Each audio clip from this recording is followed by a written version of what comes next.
plays the game, Jalen Thompson, Zabe, I mean, all those guys. So it's exciting to get to play a bunch of guys you know and have a bunch of respect for, but other than that, it's just been a short game week after Monday, so it's been all work. Kliff, you and Dan have been patient with what you've been looking for out of Jaden, taking step by step. Obviously, coming off the game that he just had, what's the next step for him and for you in terms of the offense and what he can do?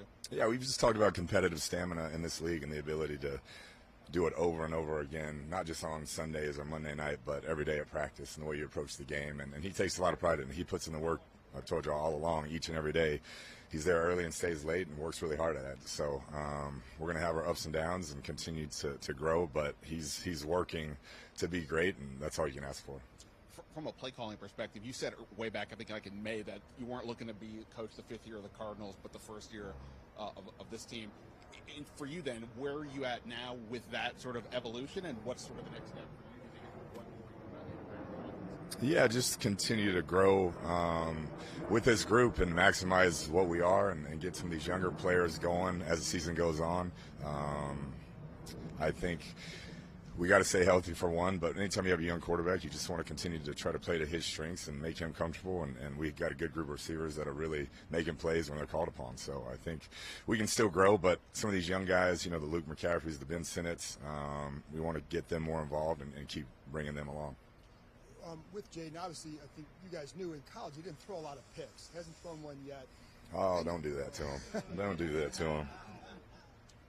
I'm kidding. So why is he really good in that area? He just sees the field. He is a quick processor, good decision maker, obviously, and he knows when the party's over. He knows when to throw it away or when to scramble and not force it in harm's way. And we're not built right now to overcome a lot of turnovers, and he knows that. And so we're trying to stay on schedule, be efficient, stay ahead of the chains, and he's really done a nice job so far of doing that. What did you see from Brandon Coleman the other night? Getting more and more comfortable. He's going against a really good rusher that week, and we knew it would be a challenge, but I thought he battled. He's going to get better each week. Once he's a rookie, he's going to have his ups and downs like they all do, but I liked the way he fought, and I liked the way he, when he did have a negative play, he responded the right way. Can you take us through your perspective on that last play to Terry when he came over the sideline? Yeah, really think players, not plays. That's all that was. We basically invented a play because Terry said, I got him. And then you could see the confusion. I screwed up the play call because I was trying to kind of flip things and make it, and they just made it work. And so it's like, in that situation, I learned a long time ago, you think players, not plays, and those two guys made a hell of a play. And with Jaden, where have you seen him grow the most, or where have you guys focused on, I guess, other than sliding this year so far? He got one the other night, which was big. I would just say the operation where he's a lot more efficient at the line of scrimmage, getting things called, which is giving him more time to process at the line of scrimmage. You can see he's able to not just get it signaled in and communicated, but now he's able to see the defense in a more calmer space, which is allowing him to, I think, process and progress through his reads better. Hey there, Coach Mobley. So far, what have you seen out of Brian Robinson Jr.? He's everything I thought he would be and more. I think just a tough runner. We weren't able to get him going that much last week, but the tough yards he got when we needed him.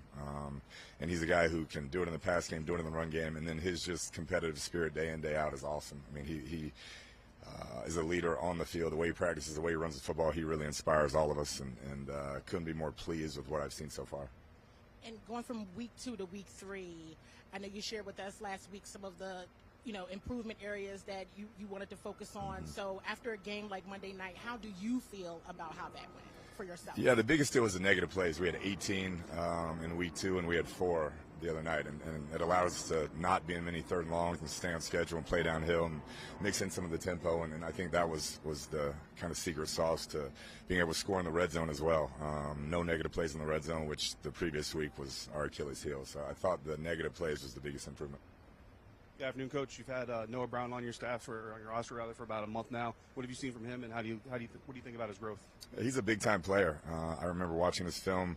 I think it was 22 as a free agent when I was here, and really liked the film, and you saw some really big games. But you feel his presence. He's a big physical guy, very football savvy, and he's made some huge plays for us so far, and we're going to continue to get him more and more incorporated in the offense. We only threw it 23 times last week, and so there weren't a lot of opportunities, but the ones he's gotten, he's made. And then just your thoughts on having to replace Austin Eckler with Jeremy McNichols and potentially a practice squad elevation. Yeah, I mean, you don't replace a guy like that. You just got to find other ways to be creative and find some explosive plays in the offense. But he's been really good for us, and so we'll have to come up with some answer on Sunday. Everybody talks about Jaden's poise and his calm. You've worked with a ton of quarterbacks extensively. How does his calmness, poise rank or stack up? Yeah, they all have their thing. I think he's very competitive, fiery. You see it on the field, but so far you haven't seen a negative play impact him or a real positive play. He just kind of does his job and wants to do it the right way. And so I think he's up there with some of the best I've been around as far as being able to play the next snap and not let good or bad affect him.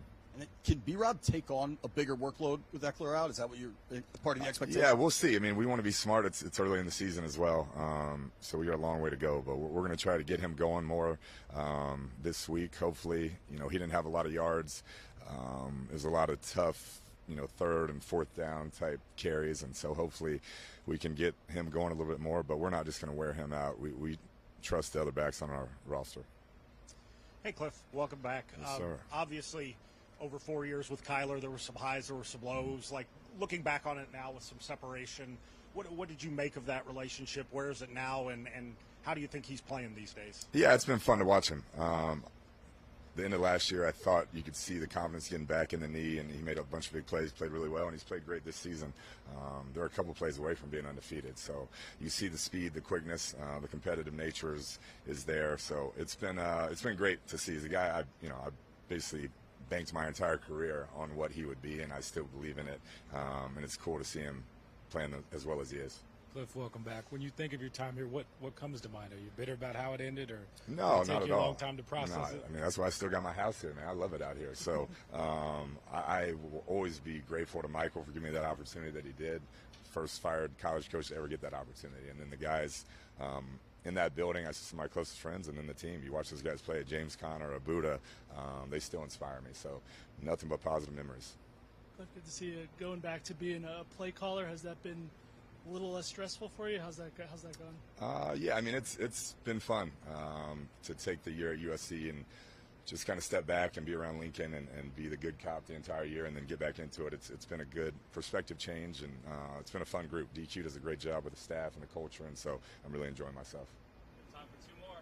Is that the famous house from COVID draft? It's the house. Yeah, it's the house. That's the one. Still got the view? Yeah, it hadn't changed.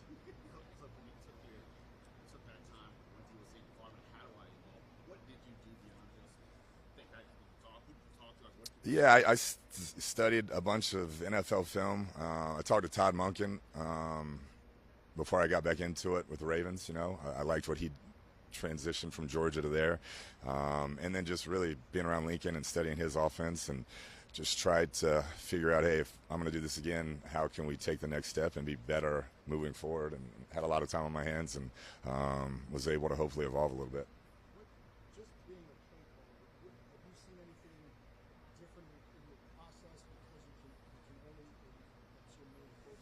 I would say more than anything, just relationship building with the offensive side of the ball. You're spread pretty thin as a head coach between your staff and all members of the team. And when you're the OC, you're really focused on the offense. And so that's been cool to just get to know those guys a little bit on a deeper level and spend more time in that room consistently. All right, thanks, Coach. Thank y'all.